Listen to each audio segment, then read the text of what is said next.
Só que a minha avó, ela fez questão que as filhas dela estudassem, né? Fizessem magistério. Então, quando tudo isso aconteceu, elas já tinham o diploma de professora. Então, elas foram ser substitutas, fizeram o concurso. Então, por isso que eu falo, a vida da minha família é marcada por concurso público.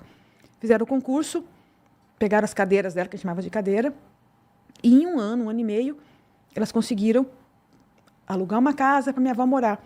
Só que a minha avó, ela ficou com medo que o meu pai fosse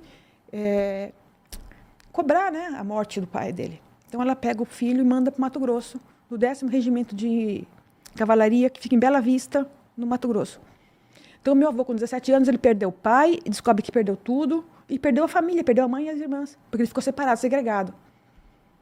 Quando ele volta aos 19 anos, ele vai ser motorista de táxi, depois ele vende cigarro. Aí, quando ele casa com a minha mãe, eles vêm para o ABC. Então, ele tinha problemas. E em nenhum momento a gente vê hoje se falar assim, como tratar pessoas que têm problemas sem antes prendê-las. A gente precisa pensar o que fazer com essas pessoas. Porque tem família que não quer que o pai seja preso. Só quer que cuidar. Só que você não tem nenhuma porta hoje para bater sem antes ter que passar por uma delegacia de polícia. Então, aqueles casos eles ficam mais graves, essas pessoas acabam matando porque não conseguiram ser socorridos antes. Chegou um momento que a minha mãe entendeu, meu pai ficou muito agressivo, ela se separou 3 anos. 3 anos nós não vimos meu pai durante 3 anos.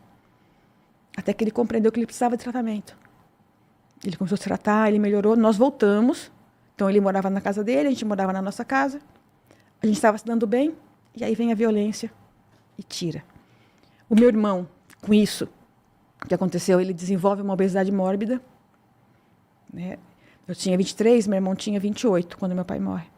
Ele desenvolveu uma obesidade mórbida. 11 anos depois, meu irmão morre de obesidade mórbida. E deixa um filho de 7 anos.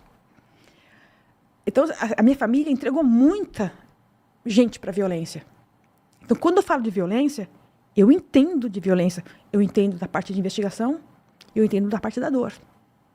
E eu entendo da parte da omissão do poder público, que muitas vezes engaveta os casos. E eu não faço isso com os meus.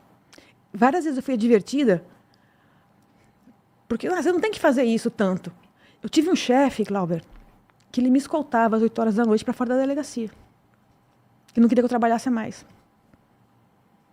Porque os meus inquéritos, eles eram concluídos mais depressa que os outros. Porque eu ficava mais. Porque eu tinha um compromisso que não era com o meu chefe, não era nem com a polícia, era com o meu pai.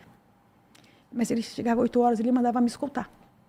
E não permitia que eu entrasse antes das 9 da manhã. Me proibiu de mandar intimação. Porque eu ia despachar os inquéritos, eu estou lendo lá, tem que chamar tal pessoa. Eu já mandava intimação. Eu mandava por e-mail, e isso aconteceu em 2018, eu já usava o WhatsApp para mandar intimação. Ele fez um protocolado, mandou para a corregedoria. Eu fui investigada pela corregedoria porque eu mandava intimação via WhatsApp. Em 2018. Porque eu queria que o meu inquérito fosse depressa e não podia ir depressa. Porque aí como é que ele explicava que os outros não iriam? Sim. Eu tive que responder. Eu só fui absolvida dessa investigação porque teve uma pandemia de Covid-19 e aí o mundo inteiro começou a trabalhar via WhatsApp. Então eles não podiam me punir. Perdeu o objeto. Perdeu o objeto, né? Então eu acabei sendo absolvida. Então, assim, a gente vai vendo isso. Ainda hoje tem coisas na polícia que me revoltam. Eu falo assim, mas isso não está certo. Isso tem que ser corrigido. Então, às vezes, um chefe ou outro vai reclamar. Mas qual que é o objetivo? O objetivo é trabalhar para a população. Não é para X, não é para Y. É para o povo.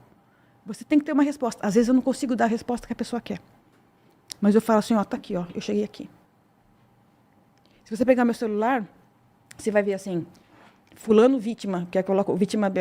Eu dou o meu telefone pessoal para as pessoas. Você me procura a hora que você precisar. Então, é compromisso. E eu cheguei num momento da minha vida que esse compromisso ele tem que ser ampliado, ele tem que ir para um outro patamar.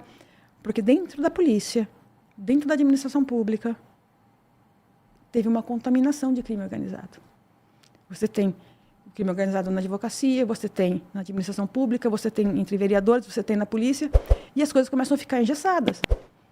Então, os policiais que querem fazer diferente, eles acabam deixando as delegacias e indo para um outro patamar para fazer investigação, uma investigação uma investigação parlamentar, cobranças e lei. E vigiar, né? Porque a hora que você precisa fazer uma CPI,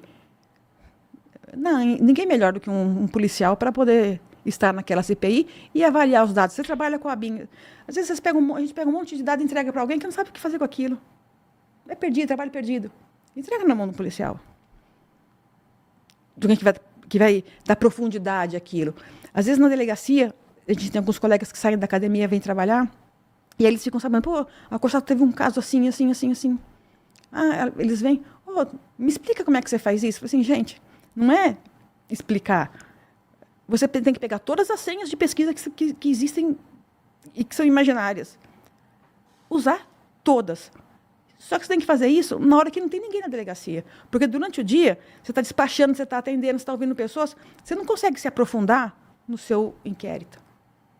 A hora que todo mundo vai embora, está silêncio, aí é a hora que eu vou estudar os meus inquéritos. Então, se você pegar... A gente sair daqui, pegar um avião, chegar na delegacia, você pegar um inquérito, esse inquérito aqui, o que é? É XYZ. Talvez falte algum detalhe, mas todos os inquéritos que eu tenho, eu sei o que é. A senhora dedicou a vida por essa missão, por esse trabalho. A senhora não tem filhos, né? Não. Eu tenho... O quanto isso impactou então, eu não tenho filhos. E essa dedicação, como é que é isso? Desculpa, é muito pessoal, mas assim, como nós acabamos entrando nessa questão familiar, porque aonde eu quero chegar, né? Eu acho que tem um tempo de trabalho, tem um tempo, né? Mas até que ponto, né? As pessoas não trabalham porque é muito trabalho para pouca gente, falta de dedicação, falta de vocação, falta de propósito. Aí a gente sabe que tem a parte corrompida dentro da polícia. Pô, se a senhora tem mais tempo, né? Quer trabalhar, teus processos estão rodando, aquele que o processo não está rodando, ele não quer, né? Porque joga uma pressão para cima dele. Mas o que acontece, né, na família? Acho que eu até me enrolei um pouco porque eu acabei entrando na parte pessoal e eu não gosto. Mas até que ponto essa vida, né, triste, né, de violência, de episódios ruins, te trouxe até aqui, né? Tendo o trabalho como principal objetivo? Às vezes o trabalho policial ele não anda porque acaba virando um combo. Né? Você tem a remuneração que é pequena, a falta de policiais, falta de incentivo, corrupção, a pessoa que não quer trabalhar. Então, junta tudo isso e dá o resultado que se tem. Mas tem muita gente que gosta, que faz e tá entregando, né, o trabalho. No meu caso em particular, eu vivo muito com a minha família, né? Eu não tenho filhos, mas eu tenho 2 sobrinhos, eu sou madrinha dos 2, e a gente se relaciona como se fosse mãe e filhos, né? Às vezes a gente briga, a gente se dá bem, a gente se puxa a orelha, viaja junto, faz as coisas junto, se aconselha. Mas eu não sou mãe porque o trabalho policial, quando você está começando, a gente trabalha no sistema de plantão. A polícia militar, ela trabalha um tanto de tempo durante o dia e depois um tanto de tempo à noite.